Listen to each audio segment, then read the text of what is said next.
কিছু বলবা? সকালে তোমার সাথে আমার এমন আচরণ করাটা ঠিক হয় না। ঠিক আছে, দোষ তো আমারই। সামান্য ভুল তো হতেই পারে। তুমি তো আর ইচ্ছা করে খাবারের ভিতরে তেলা পোকা দাও না।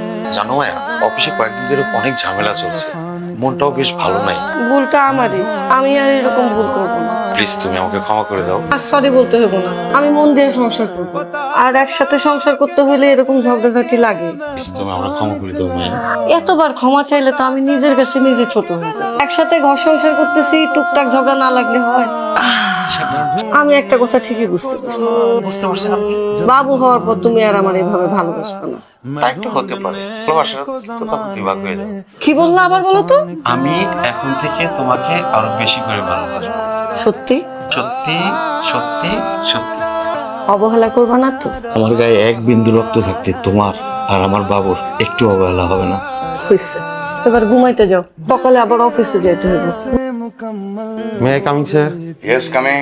আপনি করোনা টেস্ট করেছেন? জি স্যার। করোনা হয়নি তো? না স্যার। মাস্ক খুলুন।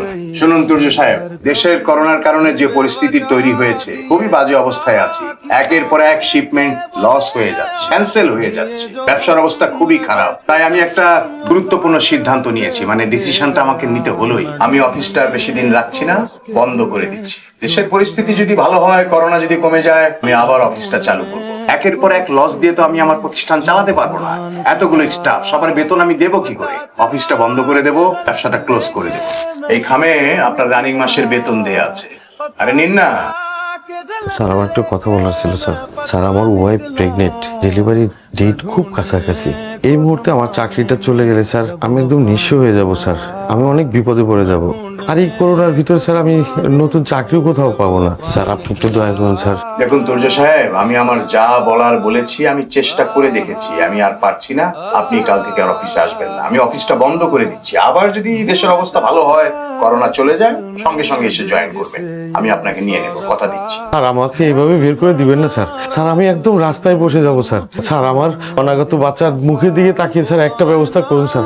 আমাকে আর কোনো রিকোয়েস্ট করবেন না, আমি আর পারছি না। আপনি এখন আসতে পারেন। Please sir. আপনাকে আসতে বলেছি তো।